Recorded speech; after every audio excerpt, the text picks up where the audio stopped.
This is the Charlotte Cross Sports Network with the Bubble A, bringing you another show.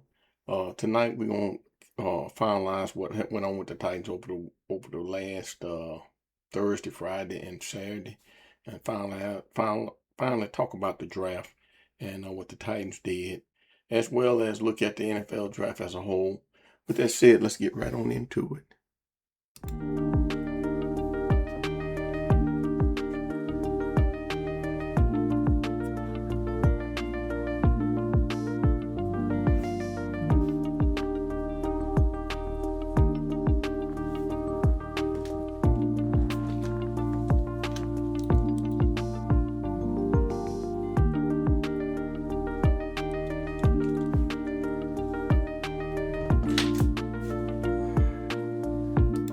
Okay, the Titans finished up their draft on Saturday. They picked up 8 players. They did real well. I think Sport News gave the Titans gave them a 20. I said gave them an A+ rating, and for the 8 players that they picked up in the draft.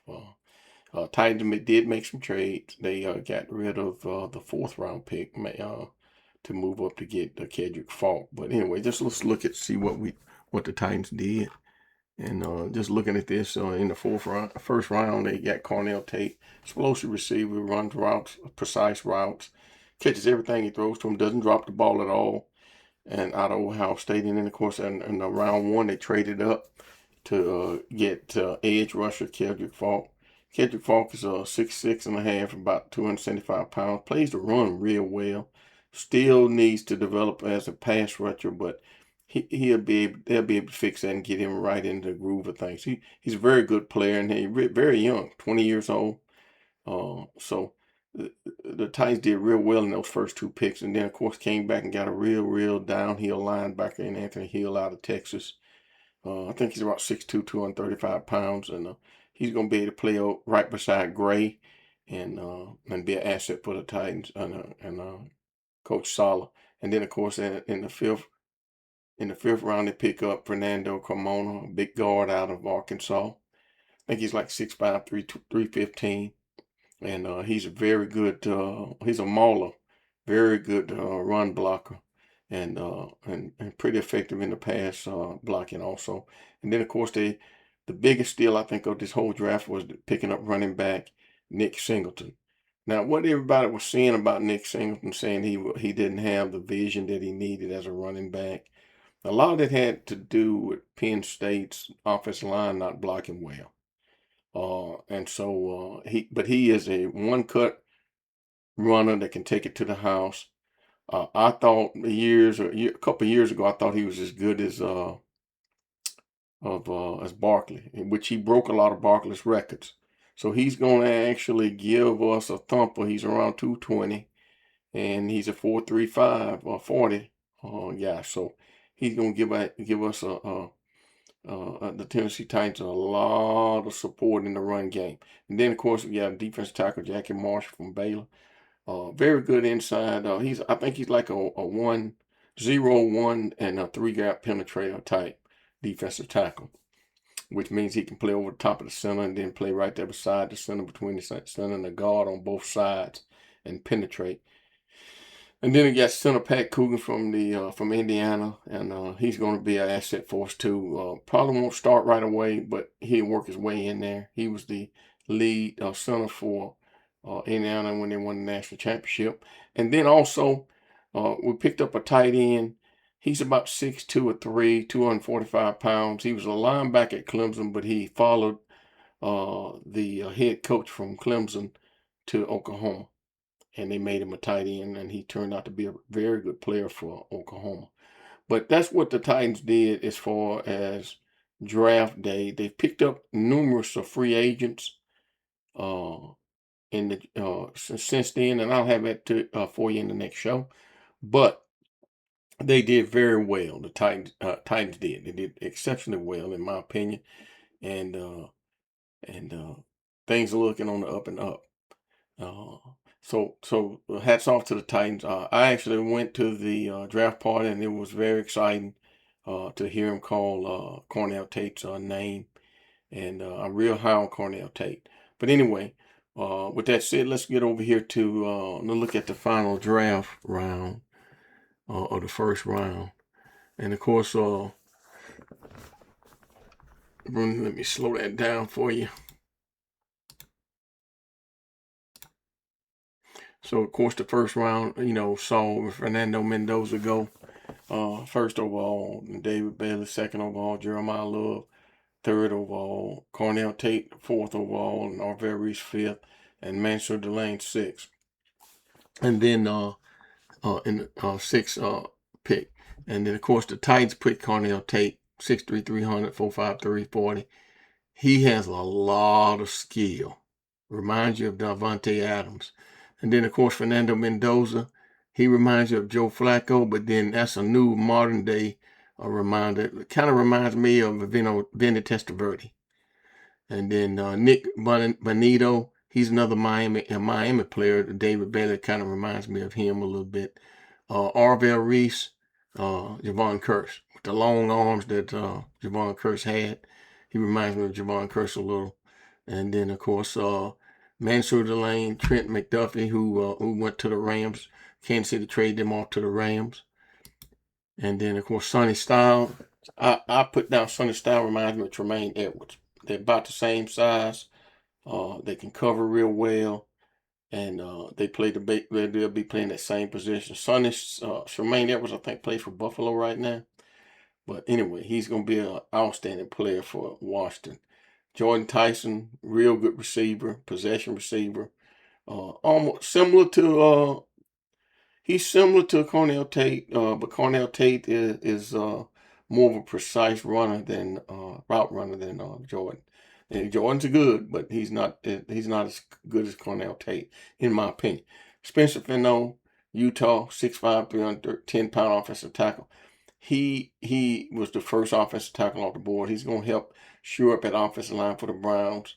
And then, of course, Francis Maggio, I had him going higher than Spencer Fernando. But he came off the board. He's 6'6", 326. He reminds me of Darnell Wright and, of course, Troy Faulkner for, I think he put Pittsburgh. Spencer Fernando reminds me of him. Caleb Downs, Eric Berry. Eric Berry from Tennessee. He reminds me of that type of player. About the same size.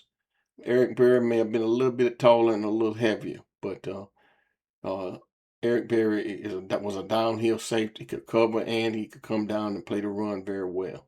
Caden Proctor, Lando Brown.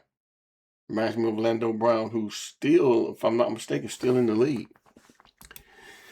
And then Ty Simpson, Brock Purdy, Vega Long, Quentin Nelson, Reuben Bain, Dwight Freeney, short arms. Dwight Freeney's arms was a little long. I think they was 33 inches, but he played the run very well, and he was a very good, effective pass rusher, and he's in the Hall of Fame. Kenyon Sadiq, Ohio State, remind me of Vernon Davis. He's a stretch tight end. Catch the ball, can play receiver. You can put him out wide like a receiver and throw the ball to him. He can going to be very hard to handle. Jets did very well in this draft. Blake Miller, another big tackle. Joe Staley. Reminds me of Joe Staley, the way he blocks and the way he plays. And the way he uses his arms and stuff to keep the defenders off from getting to him, getting to his body and getting around him. Caleb Banks was a big surprise to me. I didn't have Caleb Banks rated as high. I thought he'd be maybe a third or fourth defensive tackle off the board. He went in the first round to Minnesota. Big guy, 6'6", 320. Runs real well for his size. And he kind of reminds you of Chris Jones for Kansas City. And then Monroe Freeling, big tackle, another big tackle. Amaris Mims, offensive tackle. Runs real well for offensive tackle. Ran a 4.8 40.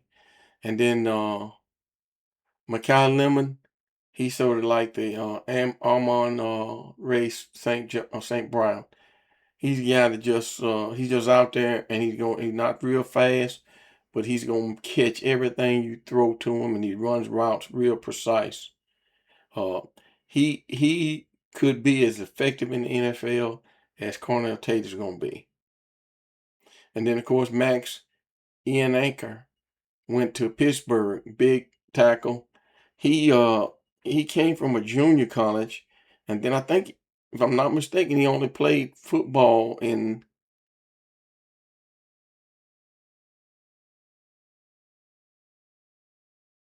high school for maybe one season before he went to junior college. And then of course you got you got Akeem Mesidor, one of the another real good edge rusher out of Miami, and he's going to be an asset to the Chargers. Uh, Isaiah McGuire is who he reminds me of. Malaki Lawrence, University of Central Florida, big edge rusher, could play inside. In the in that five, play the 5 or the 4. You know, and line up inside. And he can also play on the edge. Josh Sweat, who reminds me of Casey Concepcion, Texas A&M. He's a real good slot receiver, real good in the punt return game. Had a few drops, but he can get open and get deep down, downfield. Very exceptional route runner, and he reminds me of Zay Flowers. And then Dylan Thielman, 6'2", 205 safety, ran a 4.36 at the combine. Very good tackler, very good cover guy. Can come in and cover those tight ends, and then he can also cover receivers in the slot. And so he's very good downhill. Comes downhill, but basically like Caleb Downs, and makes tackles downhill. Run stopper, and he has coverage skills. He's very good safety. Him and Downs are probably the two best safeties in this draft.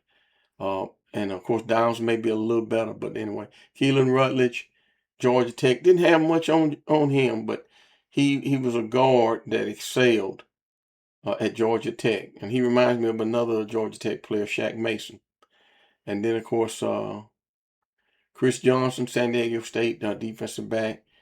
He's a cover corner. Travaris Waters, who he reminds me of, and then Caleb Lemieux, another big tackle out of Utah. Walter Little is his comparison. Peter Woods, very good defensive lineman. He was rated real high, and I didn't have him going at this spot. I had McDonald from Ohio State going there, but he went in that spot, and he reminds me of Jeffrey Simmons. And then of course Omar Cooper, Indiana wide receiver, 6'1", 203. He reminds me of Devo Samuel because he can play in the slot. He can play the Y and the Z positions as a receiver, and he can run the ball out of the backfield and catch screens and those little bubble screens and those things like that Deebo Samuel can do, and especially running out of the backfield and getting yards. So he's similar to Deebo Samuel. And then the last two, Keldric, Faulk, I talked about him. Titans, Eric Armstead is his comparison. And he's going to fill out probably around about 290, 295 once they get him in and start working with him and get him on the right diet and get him up there. And then, of course, last but not least, Jordan Price, almost the same back as Love. He can catch out of the backfield, can run between the tackle. Very athletic, and he's not quite as fast as Love, but he has a lot of good power. He knows how to use his power. He knows how to follow the blockers, and once he gets in the open field, he can run. And he reminds me of Raheem Mostert. Used to play for the 49ers and also played for the Miami Dolphins. So that's just a look at the let's just look at the draft and what went on in the draft. They had some draft grades out there already on all these guys, but they gave the Titans a A+ draft grade, which I agree with. It was exceptionally good draft for the Titans, and hopefully that we'll get those guys in camp and get them acclimated to what the Titans are going to do. And of course, Coach Sala and Coach Gable we'll get those guys ready to go, and hopefully we'll be able to have a better season than what we had last year. And with that said, let's go end this show, and we'll see you on the next show. With that, God bless you, and remember to like and subscribe. We'll see you on the next show.